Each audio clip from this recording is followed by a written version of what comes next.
अस्सलाम वालेकुम students, I am Jain Tabassum. Jain academy की जानिब से एक और न्यू वीडियो के साथ आप लोग की खिदमत में हाज़िर हूँ। इंशाल्लाह इस वीडियो में हम इम्पॉर्टेंस ऑफ इक्विलिब्रियम कांस्टेंट जो है इसके ऊपर बात करेंगे कि इसके इम्पॉर्टेंस हमारे पास कौन कौन से है। तो स्टार्ट करते हैं, लेकिन उससे पहले अगर आप लोग चैनल पर न्यू है तो वीडियो के एंड में आप लोग चैनल को सब्सक्राइब करें और साथ वाले बेल आइकन को भी लाजमी प्रेस करें ताकि आप लोगों को हर आने वाली न्यू वीडियो की अपडेट जो है वो मिल सके। तो फर्स्ट वन इम्पॉर्टेंट हमारे पास ये है इसका इक्विलिब्रियम कांस्टेंट का डायरेक्शन ऑफ रिएक्शन। ये हमें डायरेक्शन बता रहा है कि रिएक्शन जो है फॉरवर्ड जा रहा है या बैकवर्ड जा रहा है। किस तरह, यहाँ पे हम हेडिंग देते हैं डायरेक्शन ऑफ रिएक्शन। हमें इक्विलिब्रियम कांस्टेंट से ये पता चलता है कि रिएक्शन फॉरवर्ड जा रहा है या रिवर्स जा रहा है। हमारे पास यहाँ पे एक एग्ज़ाम्पल है, बुक में दिया हुआ है। रिएक्शन करता है आयोडीन के साथ, आपको देता है हाइड्रोजन आयोडाइड, लेकिन हमारे पास ये रिएक्शन जो हो रहा है 700 के पे हो रहा है, 700 के। ठीक, अब ये रिएक्शन है हमारे पास। अब इसका हम कैसे पता लगा सकते हैं इसका कि ये रिएक्शन इस टाइम फॉरवर्ड जा रहा है या रिवर्स जा रहा है। मतलब रिएक्टेंट आपस में मिलके प्रोडक्ट देता है, फॉरवर्ड रिएक्शन हो रहा है या प्रोडक्ट जो है वो डिकम्पोज हो के आपको रिएक्टेंट दे रहा है। इसका पता हम कैसे लगाएंगे? इसका पता हम इक्विलिब्रियम कांस्टेंट से लगा सकते हैं। किस चीज़ से? इक्विलिब्रियम कांस्टेंट से लगा सकते हैं। किस तरह?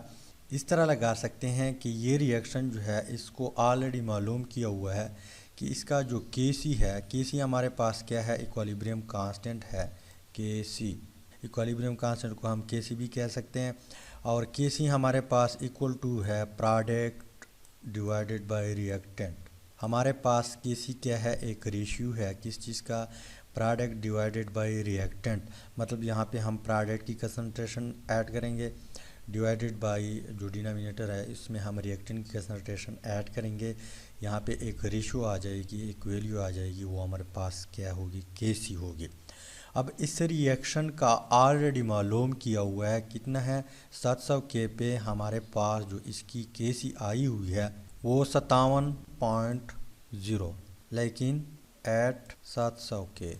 अब इसका हमें ऑलरेडी मालूम है या इसका पहले से मालूम किया हुआ है कि यहाँ पे हाइड्रोजन और आयोडीन जो मिल रहा है ये आपको देता है हाइड्रोजन आयोडाइड 700 के पे, और इसकी जो Kc वैल्यू आई हुई है वो 57.0 है। ठीक, अब हम क्या करते हैं, इस रिएक्शन को एक दूसरा बीकर है हमारे पास। सपोज़ हमारे पास एक और कंटेनर है, यहाँ पे एक और कंटेनर में हमने इस रिएक्शन को स्टार्ट किया, हाइड्रोजन और आयोडीन को स्टार्ट किया, उसके बाद हमें हाइड्रोजन आयोडाइड मिला है, लेकिन यहाँ पे हमने अगेन स्टार्ट किया इस कंटेनर में। अब हम क्या करते हैं, इसकी Qc फाइंड करते हैं। अब Qc क्या है हमारे पास? Qc और Kc में सिर्फ डिफरेंस ये है कि ये रेशो देता है प्रोडक्ट और रिएक्टेंट्स की, लेकिन इक्विलिब्रियम स्टेट पे, मतलब जो जब रिएक्शन इक्विलिब्रियम में हो। और Qc हमारे पास वो रेशो है प्रोडक्ट और रिएक्टेंट्स की, Qc भी हमारे पास इक्वल टू है प्रोडक्ट डिवाइडेड बाय रिएक्टेंट। ये भी एक रेशियो है प्रोडक्ट और रिएक्टेंट की, लेकिन किस टाइम? उस टाइम जब रिएक्शन इक्विलिब्रियम में ना हो। यहाँ पे इक्विलिब्रियम है, यहाँ पे इक्विलिब्रियम में है। जब इक्विलिब्रियम पे आपको रेशियो दे दे उसको हम Kc कहते हैं। और ऐसा रिएक्शन या यही रिएक्शन जब इक्विलिब्रियम स्टेट पे ना हो और आप वैल्यू निकाल दी या रेशियो निकाल दे प्रोडक्ट और रिएक्टेंट्स की, उसको हम Qc बोलते हैं। ठीक, इस पे हमने ऑलरेडी बात की है प्रीवियस लेक्चर में डिटेल से। अब यहाँ पे यही रिएक्शन हो रहा है, इस कंटेनर में हमारे पास हाइड्रोजन है प्लस आयोडीन है, आपको देता है हाइड्रोजन आयोडाइड। ठीक, इस कंटेनर में ये रिएक्शन हो रहा है। हमने चेक किया 15 मिनट के बाद या 20 मिनट के बाद हमने चेक किया। क्या किया? हमने कंसंट्रेशन चेक किया प्रोडक्ट और रिएक्टेंट की और यहाँ पे पुट किया, तो हमारे पास सपोज़ Qc आ गई।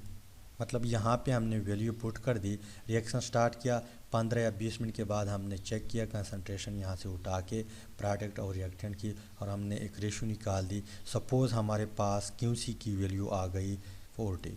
ठीक, अब हम आप लोग पॉइंट नोट करें, हम डायरेक्शन ऑफ रिएक्शन मालूम करना चाहते हैं, डायरेक्शन ऑफ रिएक्शन मालूम करना चाहते हैं के सी से। अब यहाँ पे हमारे पास क्यू सी हमारे पास आ गई 40 और यहाँ पे इसका एक्सपेरिमेंटली पहले से मालूम किया हुआ है कि 700 के पे इसकी इक्विलिब्रियम पोजीशन कहाँ पे है, जब की सी हमारे पास आ जाएगी 57.0। लेकिन जब हमने यहाँ पे नोट किया, रेशियो निकाल दी, तो हमारे पास आ गई 40। कितना आ गई? 40 आ गई। अब यहाँ पे अगर आप लोग गौर करें, के सी हमारे पास ग्रेटर देन हो गई, के सी ग्रेटर देन क्यू सी से। ये क्यू सी और के सी दोनों हमारे पास एक ही चीज़ है, लेकिन जब इक्विलिब्रियम पे हो तो के सी, जब इक्विलिब्रियम पे ना हो तो क्यू सी। ठीक, अब हमारे पास के सी ग्रेटर देन है क्यू सी से। जब के सी ग्रेटर देन हो क्यू सी से तो इसका मतलब ये है कि रिएक्शन लेफ़्ट टू राइट जा रहा है। क्या हो रहा है? रिएक्शन लेफ़्ट टू राइट जा रहा है। इसका मतलब ये है कि हमारे पास इस टाइम फॉरवर्ड रिएक्शन हो रहा है। तो यहाँ पे हमें डायरेक्शन मालूम हुआ। क्या हुआ? हमें डायरेक्शन मालूम हुआ की सी से इक्विलिब्रियम कांस्टेंट से हमें डायरेक्शन मालूम हुआ कि जब के सी ग्रेटर देन हो क्यू सी से, तो इसका मतलब ये है कि रिएक्शन लेफ़्ट टू राइट जा रहा है।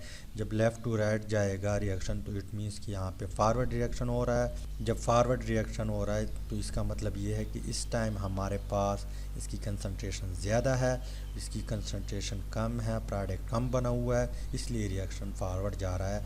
तो कुछ टाइम गुजरने के बाद फिर भी यहाँ पे इक्विलिब्रियम आ सकता है। ठीक, ये पॉइंट भी आप लोगों ने नोट करना है। तो यहाँ पे हमें पता चल गया कि यहाँ पे फॉरवर्ड रिएक्शन हो रहा है, किस चीज़ की वजह से? के सी की वजह से हमने फाइंड किया। तो ये इम्पॉर्टेंट हमारे पास ये है कि डायरेक्शन ऑफ रिएक्शन भी हम मालूम कर सकते हैं। अगर हमने इस रिएक्शन को 15 या सपोज़ 40 मिनट के बाद हमने इस रिएक्शन को अगेन चेक किया, कंसंट्रेशन दोनों से उठा दी, हमने यहाँ पे कंसंट्रेशन चेक किया और पुट किया, हमारे पास क्यू सी आ गई 60। कितनी आ गई? 60। अब यहाँ पे क्या हुआ कि के सी लेस देन क्यू सी से।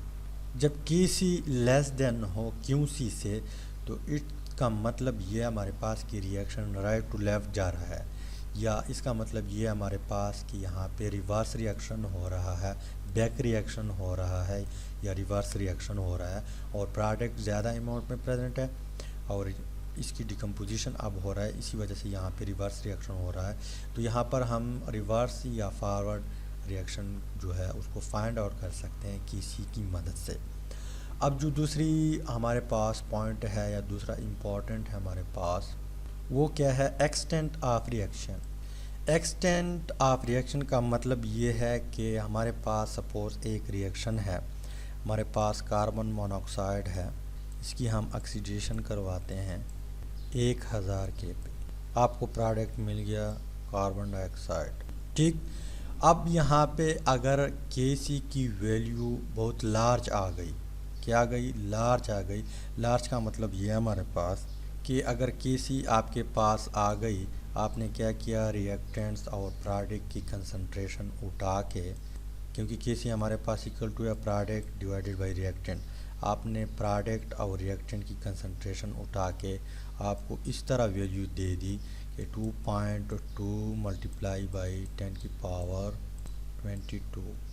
ये हमारे पास लार्ज न्यूमेरिकल वैल्यू है। क्या है? ये हमारे पास लार्ज न्यूमेरिकल, क्योंकि यहाँ पे प्लस में 22 है, मतलब ये कि यहाँ पे 22 मज़ीद यहाँ पे 0 है, तो ये हमारे पास एक लार्ज न्यूमेरिकल वैल्यू है। जब किसी लार्ज न्यूमेरिकल वैल्यू दे दे तो इसका मतलब ये होगा हमारे पास कि इक्विलिब्रियम पोजीशन पे हमारे पास सारा के सारा क्या होगा? प्रोडक्ट होगा। क्या होगा? प्रोडक्ट होगा। जब लार्ज वैल्यू दे दे, आप लोग पॉइंट नोट करें, जब हमारे पास के सी लार्ज हो तो इसका मतलब ये होगा कि इक्विलिब्रियम पे हमारे पास सारा के सारा क्या होगा? प्रोडक्ट होगा, और रिएक्टेंट हमारे पास नेग्लिजिबल होगा। क्या होगा? रिएक्टेंट हमारे पास नेग्लिजिबल होगा। और रिएक्शन हमारे पास कंप्लीट भी इस टाइम हुआ होगा। क्या होगा, 3 पॉइंट नोट करें। हमारे पास सारे के सारा प्रोडक्ट होगा, इसके अलावा रिएक्टेंट हमारे पास नेग्लिजिबल होगा, और इसके अलावा हमारे पास रिएक्शन जो है वो कंप्लीट हुआ होगा। क्या होगा, रिएक्शन हमारे पास कंप्लीट हुआ होगा। तो ये रिएक्शन यहाँ पे बुक में भी प्रेजेंट है, और यहाँ पे वैल्यू जो है पॉइंट आउट की है, लार्ज वैल्यू हमारे पास 2.2 × 10⁻22 है। इसके अलावा अगर हमारे पास जो कीसी है वो स्मॉल वैल्यू दे दे, क्या दे दे, स्मॉल वैल्यू दे दे, मतलब ये है कि के सी इज इक्वल टू हो इस तरह वैल्यू, न्यूमेरिकल वैल्यू जो होती है 10⁻⁻ में आ जाए। अब ये किस रिएक्शन की वैल्यू है, ये किसी जो वैल्यू है, यहाँ पे रिएक्शन दिया हुआ है हमारे पास अमोनिया है NH3, इसकी डिकम्पोजिशन हो रहा है, आपको नाइट्रोजन देता है प्लस आपको हाइड्रोजन देता है, हाइड्रोजन मॉलिक्यूल और नाइट्रोजन मॉलिक्यूल। और ये वैल्यू हमारे पास क्या है, ये वैल्यू इसकी है, किस चीज़ की है, बुक में ये वैल्यू दी हुई है, आप लोग चेक कर ले, ये वैल्यू इसकी दी हुई है। और ये वैल्यू हमारे पास स्मॉल भी है, क्यों, क्योंकि यहाँ पे 10⁻⁹ है, तो इट मीन्स कि ये हमारे पास क्या है, स्मॉल वैल्यू है। तो किसी की वैल्यू जब स्मॉल हो, इट मीन्स कि जब हम यहाँ पे इसकी कंसंट्रेशन उठा लें इन दोनों की, और किसी फाइंड आउट कर दे और हमें माइनस में वैल्यू दे दे, तो इसका मतलब ये होगा कि हमारे पास इक्विलिब्रियम पे जो रिएक्टेंट्स है वो स्मॉल अमाउंट में प्रोडक्ट में कन्वर्ट हुआ होगा। एक पॉइंट नोट करें कि रिएक्टेंट स्मॉल अमाउंट में प्रोडक्ट में कन्वर्ट हुआ होगा इक्विलिब्रियम पे। इसके अलावा हमारे पास ज़्यादातर रिएक्टेंट्स होगा, मतलब रिएक्टेंट ही रिएक्टेंट्स होगा, और प्रोडक्ट हमारे पास क्या होगा, नेग्लिजिबल होगा, ठीक, जब किसी वैल्यू स्मॉल हो। और जब किसी वैल्यू इस तरह आ जाए कि ना स्मॉल हो और ना लार्ज हो, इस तरह के सी इज इक्वल टू 0.211, ठीक, ये ना स्मॉल है क्योंकि ना प्लस में 10 की पावर प्लस में ना वैल्यू है, ना माइनस में वैल्यू है। जब इस तरह वैल्यू आ जाए, यहाँ पे मैं रिएक्शन पहले लिखता हूँ, N2O4 है हमारे पास, तो यहाँ पे N2NO2। जब केसी वैल्यू हमारे पास इस तरह होगी कि ना लार्ज होगी ना स्मॉल होगी, तो इसका मतलब ये है कि यहाँ पे जो इक्विलिब्रियम पॉइंट है, इस पे जो यहाँ पे रिएक्टेंट की कंसंट्रेशन है वो तकरीबन इक्वल टू होगी प्रोडक्ट की कंसंट्रेशन।